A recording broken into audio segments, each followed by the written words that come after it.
Hello നമസ്കാരം. ബീനാസ് വിന്യാർഡിലേക്ക് എല്ലാവർക്കും സ്വാഗതം. അപ്പോൾ ക്രിസ്മസ് എല്ലാം ഇങ്ങ് എത്തിയല്ലോ. അപ്പം നമ്മൾ ഒരു 21 ദിവസം മുമ്പ് വൈനൊക്കെ സെറ്റ് ചെയ്ത് വെച്ചിരിക്കുകയാണ്. അപ്പോൾ ഇനി ബാക്കി അതിന് എന്തായിരുന്നു നോക്കാം.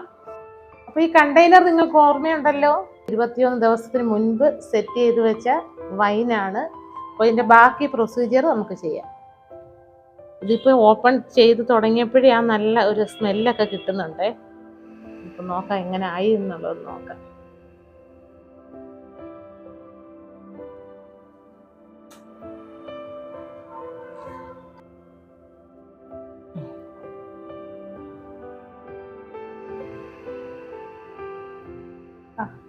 നല്ല ഭംഗിയുണ്ട് കാണാൻ. അപ്പം നമ്മൾ അന്ന് ഇട്ടിരിക്കുന്ന ഗ്രേപ്സ് നല്ല സെറ്റായിട്ടിരിക്കുകയാണ്. സ്പൂൺ വെച്ചൊന്ന് ഇളക്കണം. അപ്പം അത് നമുക്കൊന്ന് ഇളക്കാം. കണ്ടോ, ആ കളറൊക്കെ അതിനകത്തെല്ലാം സെറ്റായി. ഇലയാട്ടിത്തൊന്ന് ഇളക്കാം. നമുക്കിത് നന്നായിട്ടൊന്ന് ഇളക്കാം.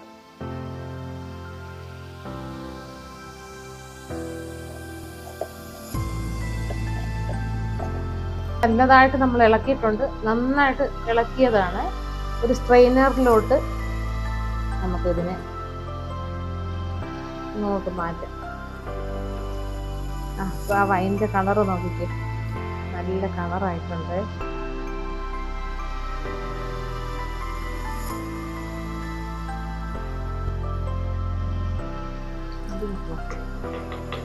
ഇത് കൈ വെച്ച് നന്നായിട്ട് ഇതിനെങ്ങനെ ഉടച്ച് നല്ലതായിട്ട് മിക്സ് ചെയ്തിട്ട് അതും കൂടി ഇതിനകത്തോട്ട് ചേർക്കാം. അങ്ങനെ നമ്മുടെ വൈൻ എല്ലാം ഇതിനകത്ത് ഒഴിച്ച് അതിൻ്റെ മട്ടെല്ലാം എടുത്തിരിക്കുക. അതുവരെ എടുത്ത് അണിഞ്ഞ് അത് മൊത്തം ഇങ്ങനെ പ്രസ് ചെയ്ത് അതിൻ്റെ ജ്യൂസ് എല്ലാം എടുത്ത് ബാക്കി വന്ന മട്ടാണ് ഇതെല്ലാം. മട്ടെല്ലാം ഇത്രയും ബാലൻസ് ഉണ്ട്. അത് നല്ല വൃത്തിയുള്ള ഒരു തുണിയിൽ ഇതെല്ലാം പിഴിഞ്ഞ് ആ ജ്യൂസ് എല്ലാം പിഴിഞ്ഞെടുക്കണം. അപ്പോൾ ഇപ്പം നമ്മൾക്ക് കിട്ടിയ വൈൻ്റെ കളർ ഇതാണ്. അപ്പോൾ കുറച്ചുകൂടെ വൈൻ നല്ല കളർ കിട്ടണം. അപ്പം അതിനു വേണ്ടി ചെയ്യുന്നത് നമ്മൾ ഷുഗർ ക്യാരമൽ ചെയ്യണം. 1/4 കപ്പ് പഞ്ചസാര നമുക്ക് നല്ല ബ്രൗൺ കളറാകുന്നത് വരെ അത് ക്യാരമൽ ചെയ്യണം. അപ്പോൾ അതൊരു ഗോൾഡൻ ബ്രൗൺ വരെ ആകുന്ന വരെ അതൊന്ന് ആകട്ടെ. അപ്പോഴും നമുക്കൊരു 1/2 കപ്പ് വെള്ളം ചൂടാക്കാനായിട്ട് വയ്ക്കും. ഞാൻ സ്പൂണൊന്ന് മാറ്റിയായിരുന്നേ, മറ്റേ വലിയ സ്പൂണായിട്ട്. അപ്പോൾ ഷുഗർ എന്തായാലും നല്ലതായിട്ട് നല്ല ഗോൾഡൻ ബ്രൗൺ ആയിട്ടുണ്ട്. അപ്പോൾ ഞാൻ ഇനിയിപ്പോൾ നമ്മൾ 1/2 കപ്പ് വെള്ളം ഒന്ന് ചൂടാക്കാനായിട്ട് വെച്ചല്ലോ, ആ വെള്ളം തിളച്ചിട്ടുണ്ട്. അപ്പം അത് ആ ചൂടോട് കൂടി തന്നെ ഇതിനകത്തോട്ട് ഒഴിക്കാം. ചൂടോട് ശബ്ദമൊക്കെ കേക്ക് വരുന്നത്.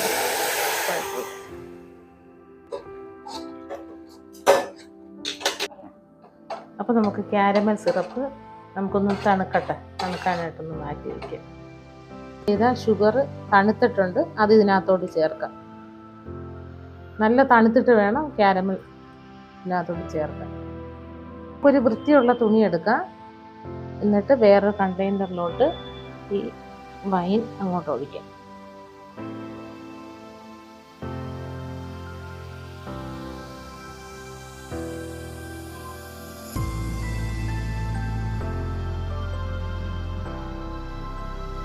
നല്ലതായിട്ട് അരിച്ചെടുക്കാം.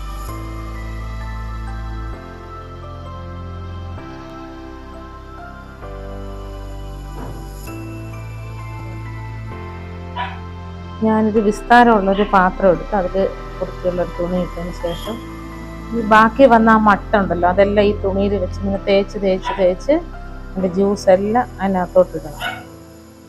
നമ്മുടെ വൈനിൻ്റെ എല്ലാ പ്രോസസ്സിങ് ഇവിടെ തീർന്നു. അപ്പോൾ ഇനി ഒരു 2-3 ദിവസം വെയിറ്റ് ചെയ്യണം. കാരണം നല്ല മട്ടുണ്ട്, അത് അടിഞ്ഞാലേ ക്ലിയർ ആകത്തുള്ളൂ, വൈൻ ക്ലിയർ ആകത്തുള്ളൂ. ക്ലിയർ ആയതിന് ശേഷമേ സെർവ് ചെയ്യാവൂ. ഇതാണ് നമ്മൾ ചെയ്ത വൈന്. അപ്പോൾ എല്ലാവർക്കും നല്ലൊരു ക്രിസ്മസ് ആശംസിക്കുന്നു. ഈ ക്രിസ്മസ് നിങ്ങൾക്ക് എല്ലാവർക്കും നല്ലതായിരിക്കട്ടെ എന്ന് ആശംസിക്കുന്നു. എല്ലാവർക്കും ഹാപ്പി ക്രിസ്മസ്.